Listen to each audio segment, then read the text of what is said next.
Amém, queridos? Abra sua Bíblia comigo em Atos capítulo 1. Eu quero falar com você desse texto que nós já lemos algumas vezes, já falamos algumas vezes, já ouvimos sobre ele algumas vezes, mas sempre precisamos aprender um pouco mais. Atos capítulo 1, verso 1, diz assim: em meu livro anterior, Teófilo, escrevi a respeito de tudo o que Jesus começou a fazer e a ensinar, até o dia em que foi elevado aos céus, depois de ter dado instruções por meio do Espírito Santo aos apóstolos que havia escolhido. Depois do seu sofrimento, Jesus apresentou-se a eles e deu-lhes muitas provas indiscutíveis de que estava vivo. Apareceu-lhes por um período de 40 dias, falando-lhes acerca do reino de Deus. Certa ocasião, enquanto comia com eles, deu-lhes esta ordem: não saiam de Jerusalém, mas esperem pela promessa de meu Pai, da qual lhes falei. Pois João batizou com água, mas dentro de poucos dias vocês serão batizados com o Espírito Santo. Então os que estavam reunidos lhe perguntaram: Senhor, é neste tempo que vais restaurar o reino a Israel? Ele lhes respondeu: não lhes compete saber os tempos ou as datas que o Pai estabeleceu pela sua própria autoridade. Verso 8: mas receberão poder quando o Espírito Santo descer sobre vocês. E serão minhas testemunhas em Jerusalém, em toda a Judeia e Samaria, e até os confins da terra. Tendo dito isso, foi elevado às alturas, enquanto eles olhavam, e uma nuvem o encobriu da vista deles. E eles ficaram com os olhos fixos no céu, enquanto ele subia. De repente, surgiram diante deles 2 homens vestidos de branco, que lhe disseram: Galileus, por que vocês estão olhando para o céu? Este mesmo Jesus, que dentre vocês foi elevado aos céus, voltará, da mesma forma como o viram subir. Amém? Que coisa linda, né?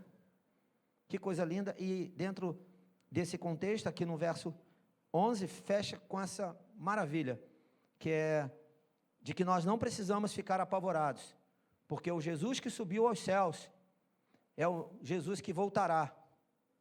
Amém, queridos?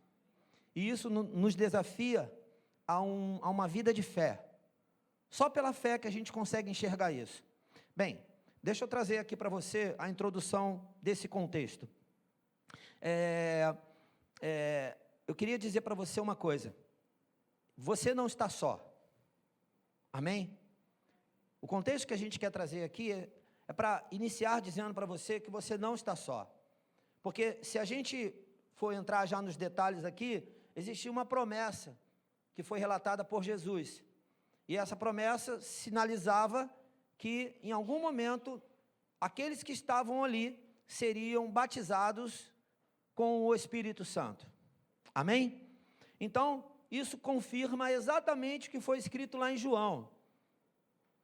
João 14, verso 15, eu abri o culto hoje com esse texto, que era necessário que Jesus fosse para que outro Consolador viesse. Amém?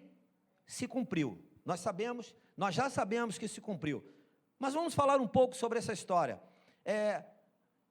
Nós sabemos que o livro de Atos ele foi escrito porque ele precisava, quem escreveu, que foi Lucas, que foi um discípulo de Jesus, ele precisava relatar sobre os atos que os apóstolos tiveram.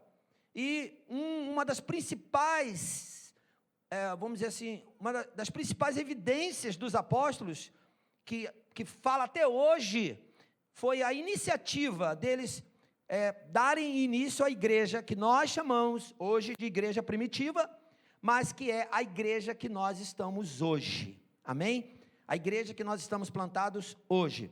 Então, os Atos dos Apóstolos foi exatamente um relato daquilo que esses homens foram vivendo, da história deles, do que eles foram construindo ao longo do tempo. Mas se você perceber, essa fala aqui, o início desse texto, não é uma coisa muito boa. Se você perceber esse contexto que nós lemos, do verso 1 ao verso 11, apesar de no meio dele ter uma coisa boa, mas eu fico imaginando para os apóstolos terem que ouvir que Jesus vai para o Pai. Eles já tinham passado por uma situação, já tinham passado por uma situação difícil, porque Jesus foi para a cruz, sofreu, eles viram aquele sofrimento, Jesus morreu naquela cruz, né? E depois eles viram que uma promessa estava se cumprindo, a morte de Jesus, mas depois é óbvio como é que agora vai acontecer, porque tem a continuação da promessa, e a continuação era que ele ressuscitaria ao terceiro dia, e isto aconteceu, amém?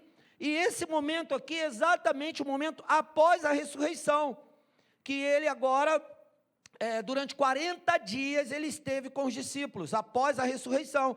40 dias ele esteve junto com os discípulos, conversando com ele. Mas chegou num determinado momento, ele tem que agora falar para os discípulos que definitivamente ele vai para o Pai.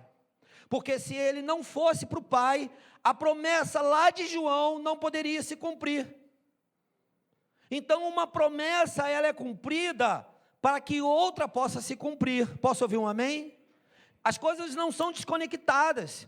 Jesus foi para o Pai, porque lá em João, né?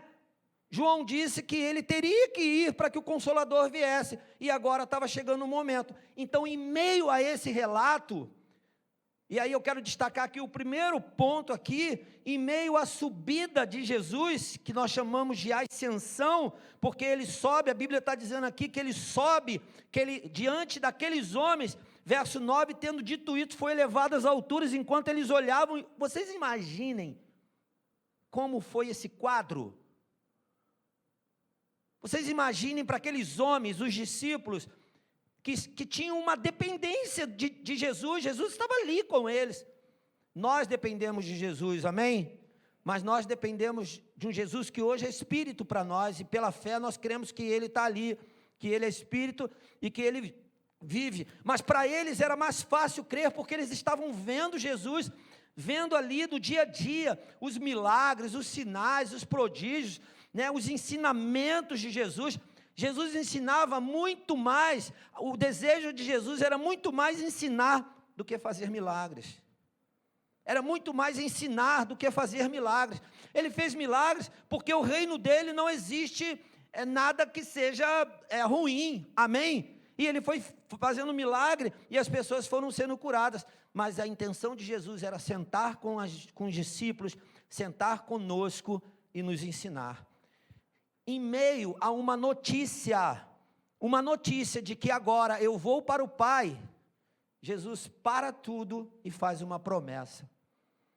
E aí agora é um momento que nós precisamos parar, porque às vezes, em meio às dificuldades, às notícias que não são tão boas aos nossos olhos, às vezes nós não conseguimos olhar as notícias boas, porque em meio a um momento que Jesus estava sendo preparando para subir aos céus, ele deixa uma promessa. Amém, queridos? Ele dá uma instrução. E a Bíblia diz que ele instrui pelo Espírito. Ele dá uma instrução pelo Espírito. E quando ele termina de dar a instrução, e os discípulos estão ali, daqui a pouco Jesus é levado aos céus. Você imagina, em meio àquilo tudo, em meio àquela notícia, agora Jesus vai embora. Como fica para aqueles homens e como fica para nós? Por isso que eu comecei dizendo para você, você não está só, amém? Apesar de Jesus não estar no nosso meio fisicamente, mas o Espírito dele habita em nós, e você não está só. Então essa obra é linda, isso é uma coisa fantástica, maravilhosa, porque no primeiro ponto que eu quero destacar com você, é que em meio àquela notícia boa, também tem um fato difícil, né? Difícil de digerir, né? Então eu quero destacar para você aqui o verso 4, porque o verso 4 eu separei aqui, porque tem várias coisas dentro do verso 4 até o verso 8, e eu quero destacar só para você entender é que a notícia boa, ela precisa prevalecer em nós, amém? A notícia boa aqui é a promessa. Então, o que eu faço com a promessa se eu estou vendo agora Jesus indo embora? Será que a promessa está indo embora também? Fale comigo assim, não. Jesus estava indo embora, mas a promessa não. Então, em meio à notícia de que agora ele ia embora, tem uma promessa. E ele fala assim, ó, o primeiro ponto que eu quero destacar é que, para que Jesus pudesse liberar a promessa, falar da promessa, ele dá uma ordem. E a primeira pergunta é, nós estamos dispostos a obedecer uma ordem? Porque existe um caminho que eu faço para poder fazer com que a promessa se cumpra de fato. O grande problema é, eu estou disposto a fazer esse caminho? Porque olha só, diante de uma frustração, por que eu vou obedecer uma ordem? Diante de um Jesus que foi embora, que me deixou, por que eu vou obedecer uma ordem? Obedecer uma ordem é uma decisão. Eu não posso colocar justificativas, simplesmente eu tenho que decidir. Simplesmente eu tenho que decidir. Fale comigo, decisão. Um pai não tem que obedecer, um filho não tem que obedecer ao pai pelo que o pai é. A Bíblia diz que ele tem que obedecer e ponto final. Amém? É uma decisão. Jesus deu uma ordem. A Bíblia aqui diz que todos que ouviram a ordem de Jesus obedeceram. E eles foram para aquele lugar e lá eles ficaram reunidos. E a Bíblia diz que foram 120 pessoas reunidas. Elas receberam uma ordem e elas permaneceram debaixo da ordem. Então vamos entendendo aqui uma coisa. O primeiro passo que eu preciso dar para chegar à promessa é estar debaixo da ordem.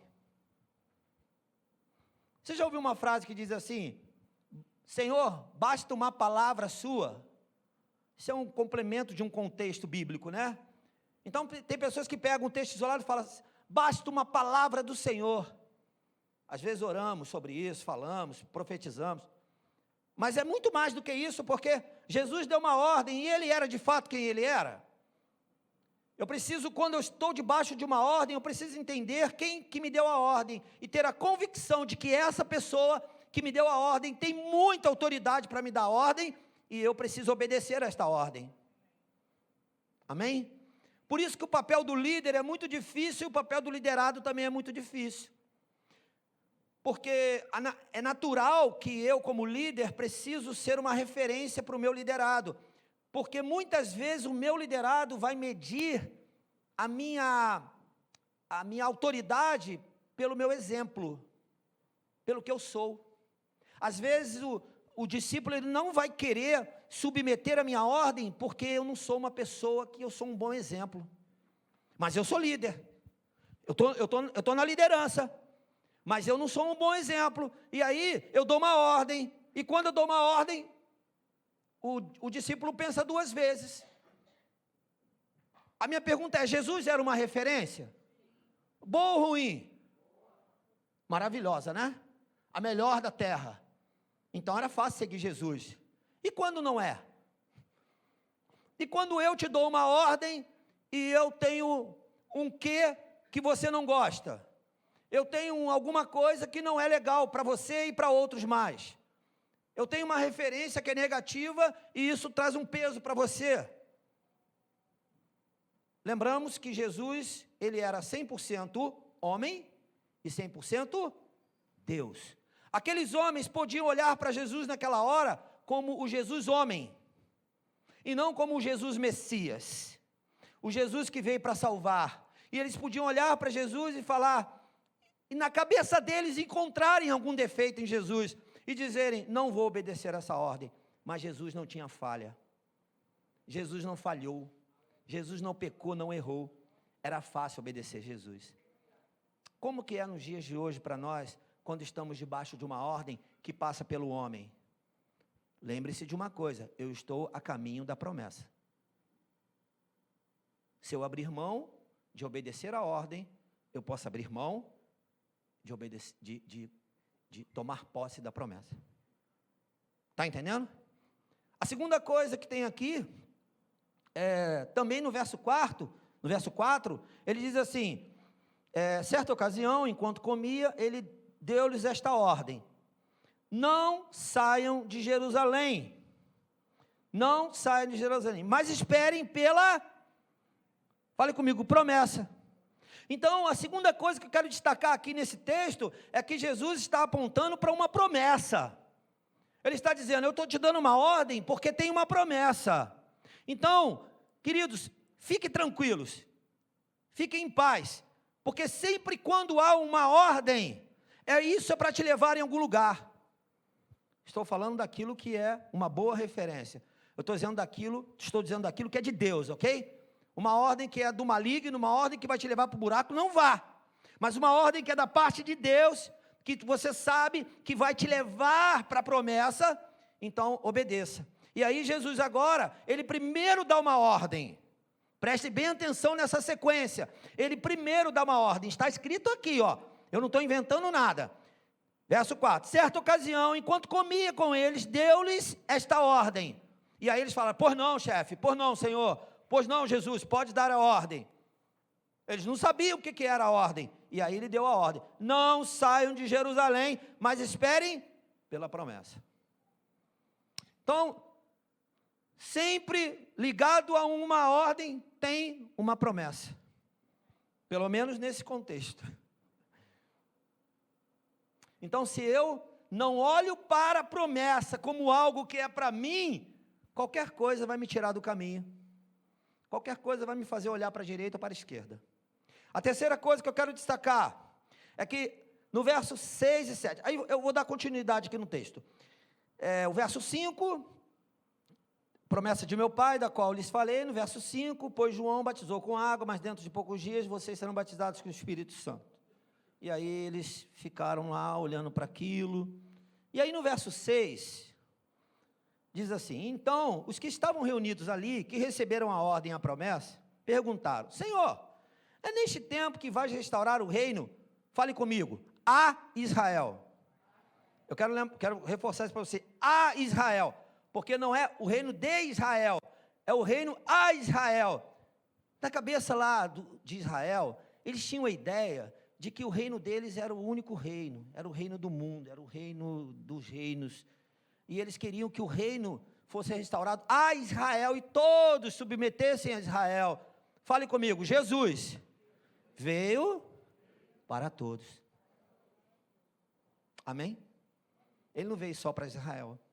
Esse foi o grande problema de Israel, porque Israel queria um Messias só para eles, para restaurar o reino deles, e ele não veio, ele veio para restaurar o reino dele aqui na terra, e nos levar para ele, amém?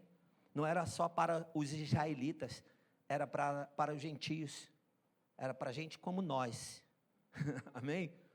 Então, aqui existe um consolo que ele dá aos discípulos, e ele fala, no verso 7, e ele lhes respondeu, não lhes compete saber os tempos ou as datas que o Pai estabeleceu pela sua própria autoridade.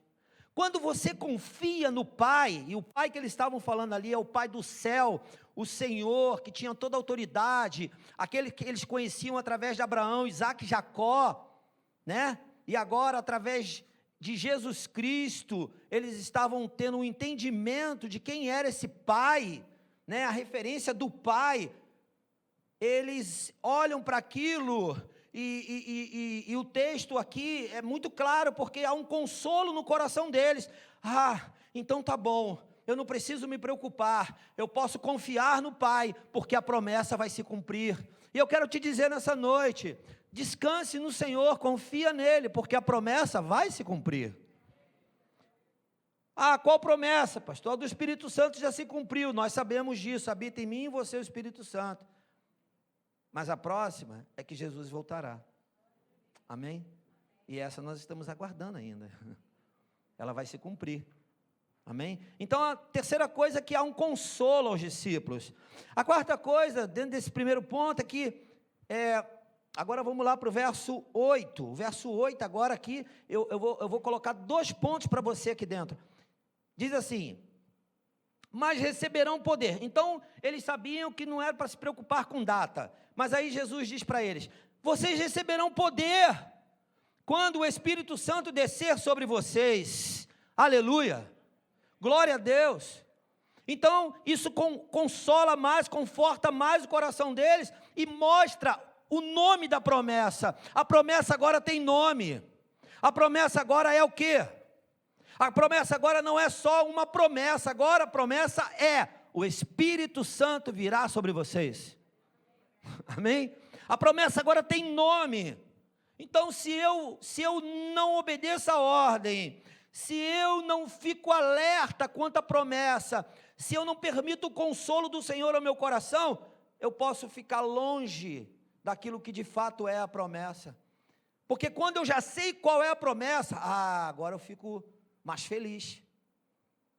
Eu fico imaginando quando Deus falou para Abraão: sai da sua terra e do meio dos seus parentes e vai para o lugar que eu vou te mostrar. E aí ele falou: farei de você uma grande nação, não é verdade? Só que ele não sabia o lugar para onde ele ia. É difícil quando a gente não sabe para onde a gente vai. Quando alguém fala para mim: olha, eu tenho uma promessa para você, tá? Você quer saber o nome dela, você quer saber o que é. E aí agora Jesus revela para eles. Eles estão preocupados: quando vai ser, quando vai ser? Não é nada disso que vocês estão pensando. Virá sobre vocês o Espírito Santo, e o Espírito Santo vai mudar a vida de vocês. Em outras palavras aqui dentro do texto. E ele continua dizendo, e o último ponto que eu quero falar para você, é que dentro de todo esse bate-papo de Jesus com os discípulos, agora ele fala o objetivo da promessa. Então entenda uma coisa, queridos: quando você está debaixo de uma promessa e ela se cumpre na sua vida, é para realizar algo. Não é para você ficar sentado na rede ou deitado nela. Não é para você agora falar: estou legal, estou bem, agora pronto, já acabou. Não, não há sossego nessa terra. Não há descanso nessa terra. Posso ouvir um amém? Não há. Estava falando na sala amarela agora há pouco ali com os meus amados irmãos, né, que a gente ora ali antes do culto, falando: olha, os frutos do Espírito, eles são algo poderoso, e nós precisamos ser uma referência desses frutos para as pessoas.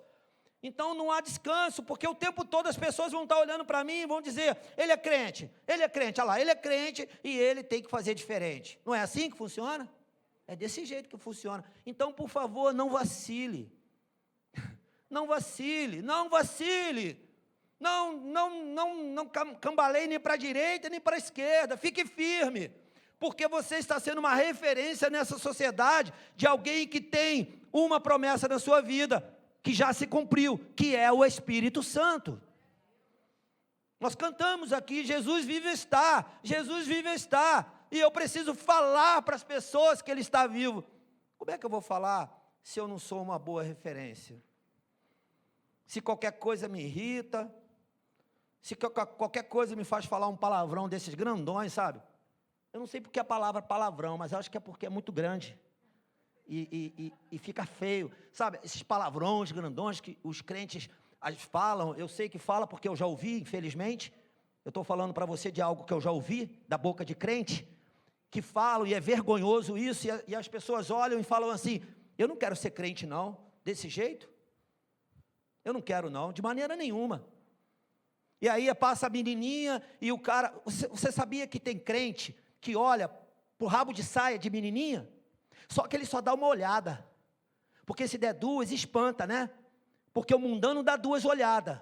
O mundano passa, olha, e o crente não, ele olha uma vez só e fica olhando.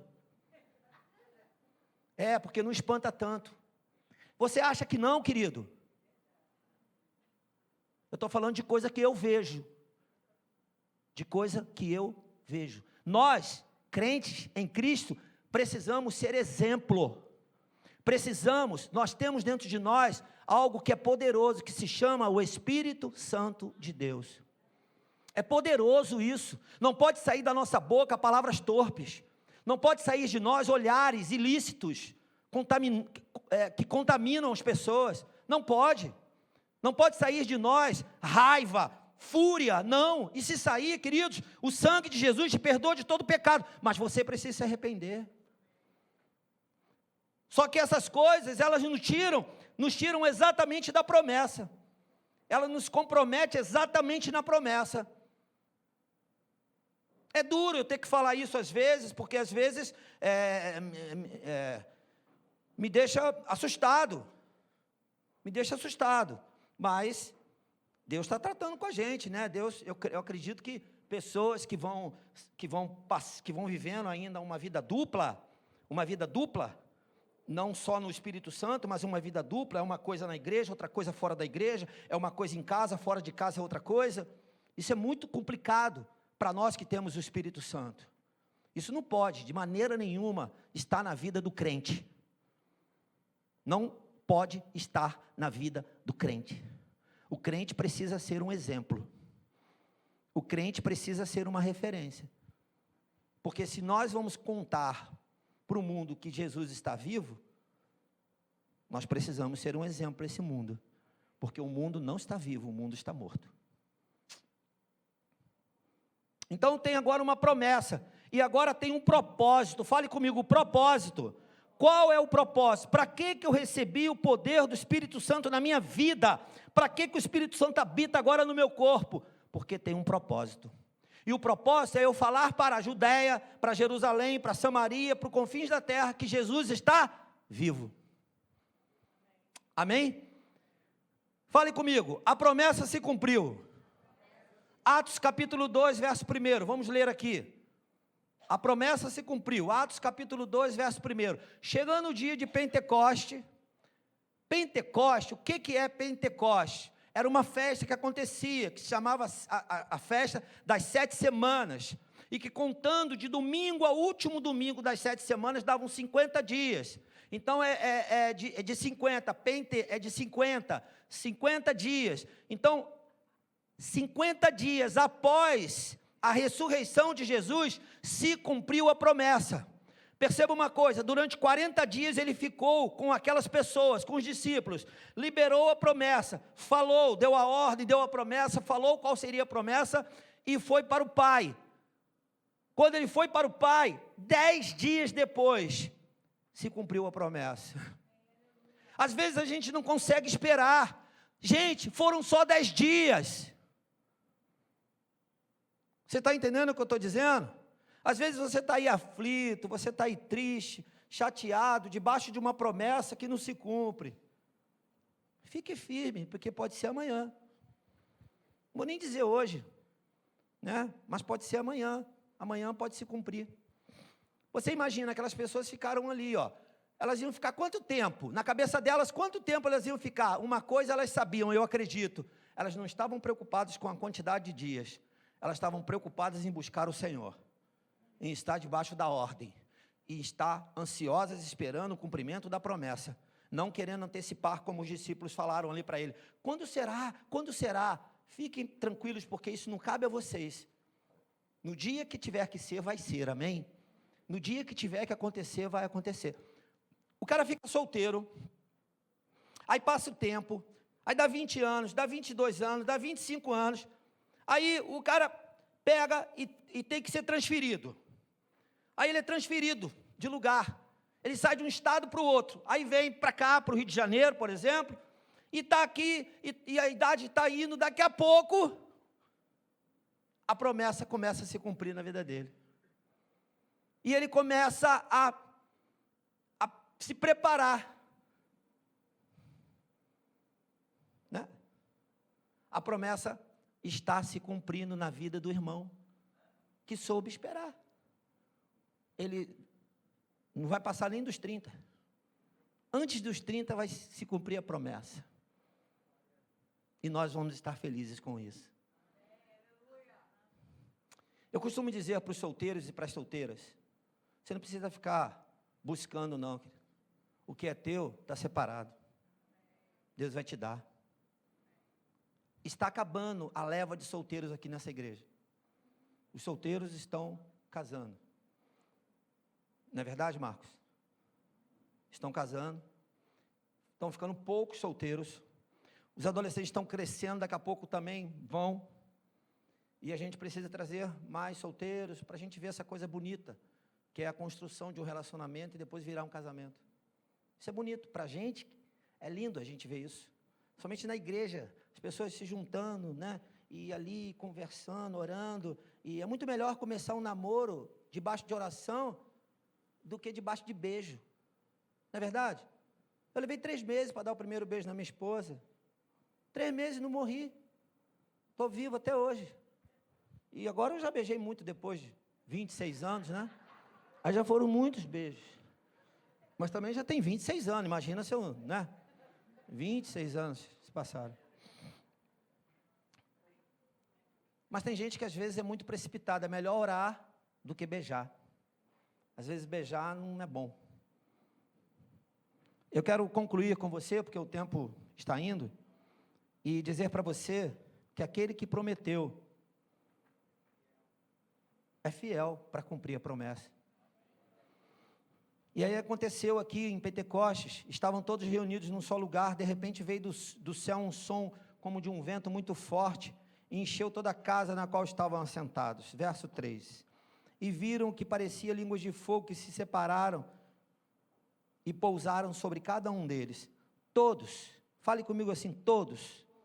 Então tinham 120. Se tinham 120 ali, todos ficaram, os 120 foram cheios do Espírito Santo. E começaram a falar noutras línguas, conforme o Espírito, fale comigo assim, os capacitava. Queridos, deixa eu te falar uma coisa, e eu quero concluir dessa maneira.